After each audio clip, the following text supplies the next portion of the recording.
tere kõigile! Pole ammu näinud. Aga siiski, üle pika aja üks video.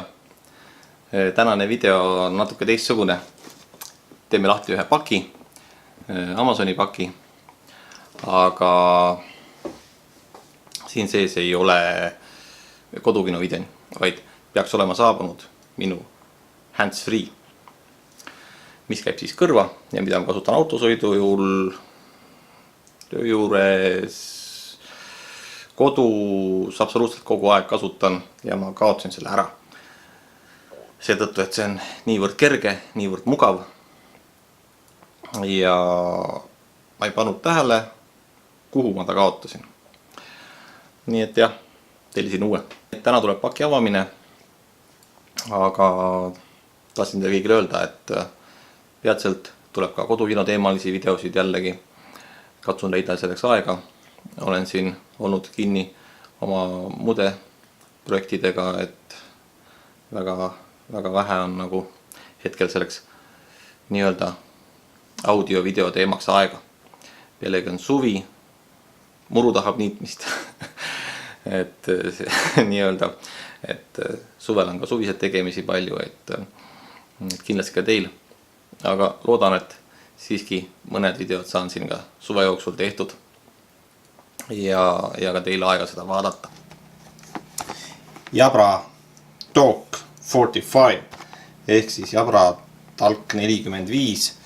Varem oli selle nimi Stealth. Ühesõnaga uue nimega toode, vana toode uue nimega. Nii. Siin ta on. 2 tooni. See on nüüd hõbedane. Siit pealt on ka musta varianti. Must on üleni must. Ka see kõrva käiv kummijulja on must. Aga hõbedasel on siis nii-öelda vähe kirkamad värvid. Nii. Siin peaks olema veel mingid laadjaid särkvärke. Eelmisel ma ei mäleta, et autolaadi oleks kahju olnud.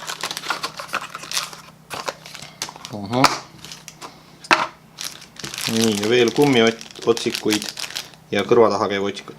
Kõrva taha tegelikult ei ole vaja, see nimelt seisab kõrvas ilma selle kõrva tagusta. No võib panna, aga otsest vajadust ei ole.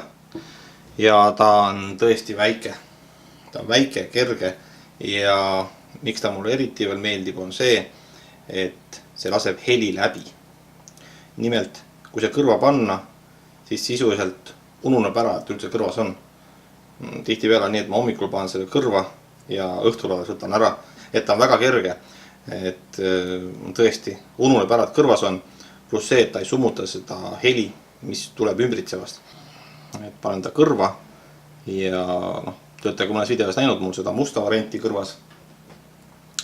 Siis nagu tõesti väga kvaliteetne, väga hea heliga, väga mugav kasutada ja seda ma ei kavatse kasutada, pole vaja, seisab mul ilmagi kõrvas. Ainult, et see ei ole nüüd seots ilma kõrvataguse konksuta, tuleb kasutada emba-kumba nendest otsikutest. See läheb kõrva sisse ja siis püsib ilusti paigal. Selline hands-free, ütlen ausalt, olen aastaid kasutanud ja soovitan soojalt. Väga kvaliteetne, väga hea heliga ja ei summuta ümbritsevaid helisid ja tõesti unustad ära, et asi on kõrvas. Nüüd ma näitan teile, kuidas see Jabra näeb välja siis kõrvas. Te kindlasti olete mõnes mu videos näinud, kus mul on see juba kõrvas, kes on vaadanud mu varasemaid videosid. Aga panen nüüd uue esimest korda kõrva ja niisugune see Jabra 45 siis välja näeb oma uue nimega, aga täiesti vana disainiga.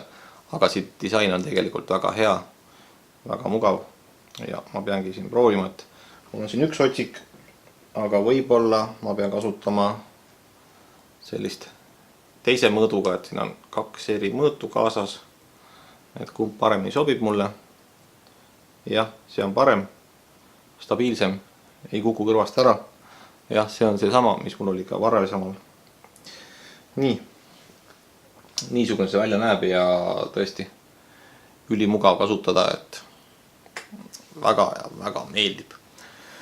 Nii et kui ma peaks selle ära kaotama, ma tellin jälle uue ja samasuguse, et ei ole senini sellest paremat tehtud.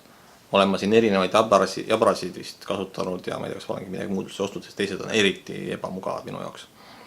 Mingid Sennheiserit olen ka kunagi kasutanud ja sellist värki, aga mugavuselt seda ei ole üksi suutnud ületada. Et tõesti mugav. Kõlab juba reklaamjutuna, aga tõesti, ma aastaid ja aastaid olen kasutanud ainult seda handsfreed, teist, aga täpselt samasugust. Et lihtsalt ülimugav, ülihea, et kel on vaja pidevalt rääkida või ütleme palju kõnesid ja ei viitsi seda telefoni kõrva ääres hoida, siis soovitan, kõrv ei väsi ära, te kuulete välist juttu ja saate lasta veel mingit podcast'i asju vahepeal endale kõrva, kui soovi on, muusikat, sellist värki, et mulle väga meeldib, et olen väga rahul ja tellin igaks juhuks võib-olla ühe varuks, et kui sellega ära kaotan, aga ma siiski loodan, et mitte, et äkki jällegi saan paar aastat hakkama ja võib-olla pärast seda tuleb ka mingi veel parem mudel ehk loodetavasti, aga elu näitab. Näitan teile korraks veel tavalisi kõrvaklappe, nii-öelda, mis lähevad siis sügavalt kõrva ja on mõeldud sportimise jaoks. Need on siin Meisu kõrvaklapid, millest ma ka kunagi hästi ammu väikse ülevaate tegin. Ja see on siis see Jabra handsfree. Need kõrvaklapid mulle tegelikult väga meeldivad. Ja nende hea omadus on see, et nad summutavad heli. Mitte ametlikult ei summuta, aga ütleme, et nad lähevad nii tihkelt kõrva, et summutavad, mitte neil pole aktiivne mürasummutus. Aga kui ma panen 2 tükki kõrva, nüüd ma olen sisuliselt kurt juba. Ja kui ma ühe panen, siis on täpselt see tunne, et mul üks kõrv ei kuule mitte midagi. Õigemini kuuleb ainult seda, mis tuleb siis siit sellest kõlarist välja ehk kõrvaklapist. Ja see mind häirib. Ta on tihkelt kõrvas ja ta summutab välise keskkonna müra ära. Pean ta natuke kõrvast välja võtma ettevaatlikult, et poole peale kuidagi sättima, et ma kuuleks ka muud heli. Ja autoga sõites on see ebamugav, sest et see on liigselt summutav, mind häirib, mul on vaja kuulda ikkagi, mis ümberringi toimub. Ja ka muul ajal tänaval kõndides, kui välist müra ei kuulen, võid autole jääda või mis iganes siin populaarne on, et ka rongi alla jäämine, et väga ohtlik. Seetõttu ma ei kasuta neid.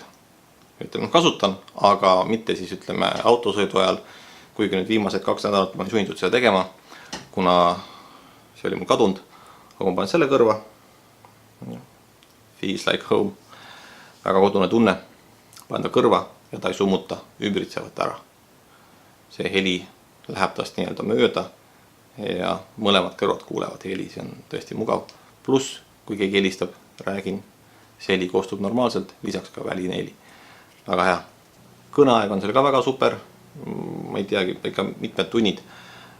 Kuna ma kuulan ka podcastesid, ütleme siis, kui mingit jutusid keegi minuga ei räägi, siis ma laen seda vist peaaegu iga päev. Aga kui ma kasutan ainult kõnedeks, siis tegelikult iga päev laadida ei olegi vaja.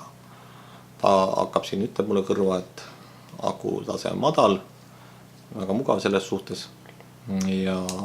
Ja kui juba aku on madal, siis tegelikult isegi siis saab veel tükk aega rääkida.